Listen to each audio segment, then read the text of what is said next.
drive about an hour and a half from the Airbnb because this terrain's pretty intense, and they've blocked the main road, the highway, for security reasons. And if you have a business on that highway, well, too bad. And so we're forced to drive through the Alps, the mountains, and we've just arrived back here.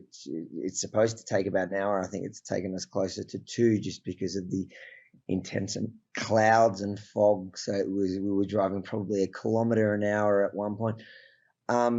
We drive in there and then spent the day in town on the promenade looking for, I guess, elitists to challenge on their ideas and break their safe space.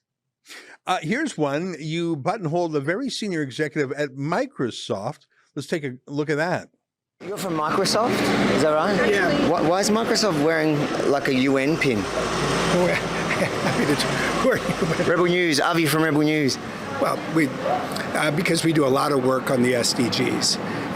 We address things like skilling and climate change, internet access for everyone, and I happen to be an SDG advocate myself, appointed by the UN Secretary General.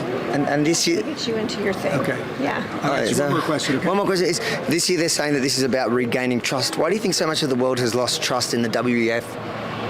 Well, the first thing I would say is we live in a world where I think people question much more everything around them, and questioning can be a challenge, but questioning, I think, is also an opportunity mostly to provide people with better information, more information, and that's one of the things that the World Economic Forum does.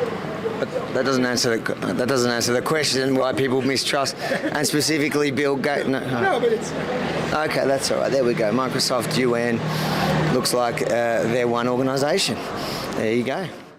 So you've got to move fast. I guess they're all wearing name tags with different kind of access. A lot of these tech and journalist executives are there not to sort of report on it, but to participate in it, to sponsor it, to try and get business deals, to lobby for things. Like, they're all insiders there, right? 100%. And what I keep saying is that these guys don't practice what they preach at all, what they want the rest of the world to do, except for one thing. This segregated society and this class system that they've created in Davos, where they put their name tag, and in fact it's all color-coded so you know who's more important than who, which has been a blessing for any investigative journalist, any real journalist that's there trying to track down the most important figures and those that are really running the show. It's been great. I dare say that they may cut their segregation from next year, because they certainly handed us one where we're able to, and thanks to the help of Andrew Lawton there from the True North, that we've really worked hard on tracking him down. There was a moment where another Rebel News alumnus, Jack Posobiec, was in town, and he was surrounded by Swiss police with guns. I shouldn't say Swiss police, because they actually had patches that said World Economic Forum police, which is frankly the most terrifying thing I've ever heard. And it wasn't until Savannah Hernandez from our team came there and started shining a light of scrutiny on these cops that Jack was let go. I won't play the whole thing, but look at this. And look at this lady saying, I have a reason for detaining him. I won't tell it to you. Turn the camera off. It's quite something. Take a look. Still there? Well, I was just waiting for Ken Olsen back. I don't know. I don't think so. It's pretty heavy. Excuse me, can I ask you why you're detaining this journalist? Can you put the phone away, please? Can I ask you why you're detaining this journalist? I don't answer your question. Is it we're not able to report here? Please put the phone away. Okay. Can I ask you guys why you you're can. being Can you? detained? Yeah. Can you please stop filming? Then we can talk. Why do I need to stop filming?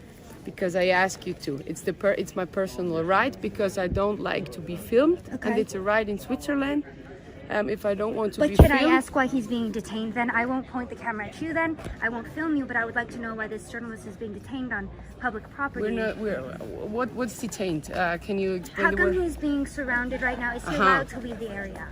We're just making a normal police control because it's WEF. Everything is very Is there a reason sensitive. he specifically was targeted? There is a reason because we have to have a reason to control a What was the person. reason? What was he doing? Yeah, World Economic Forum police. That's actually what their badges say. Just crazy times. I have a theory, Avi, that you and the rest of the 6 on the Rebel team, plus Jack Posobiec, plus Andrew Lawton, so that's 8 independent journalists. You've done more journalism than has ever happened at Davos before. I think they're going to change the rules next year. I think they're going to find some way to try and keep you guys out again.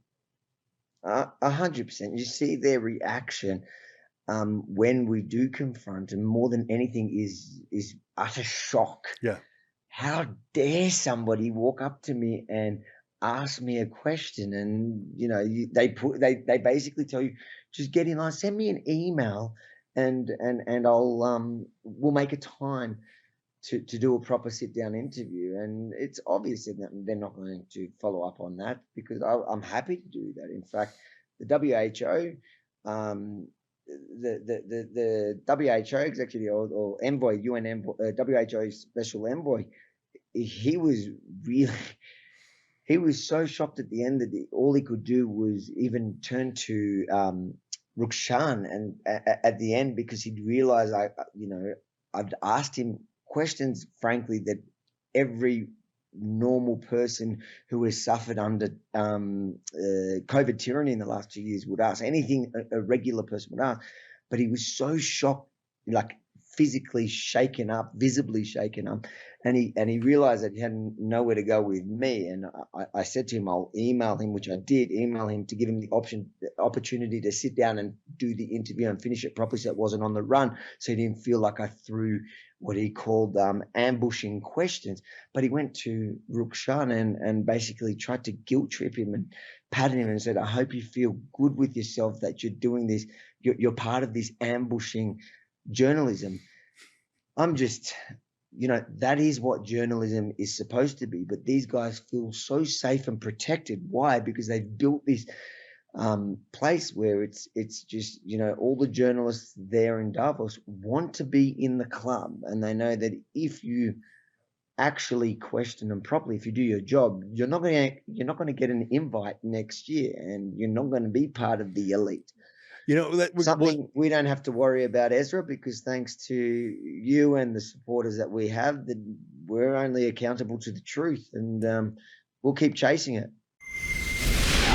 That was an excerpt from my daily TV-style show called The Ezra Levant Show. Each weekday, I do a monologue on the news of the day. Then I interview a fascinating guest. I read some fan mail or hate mail, depends on which I like more. And we end with a video of the day.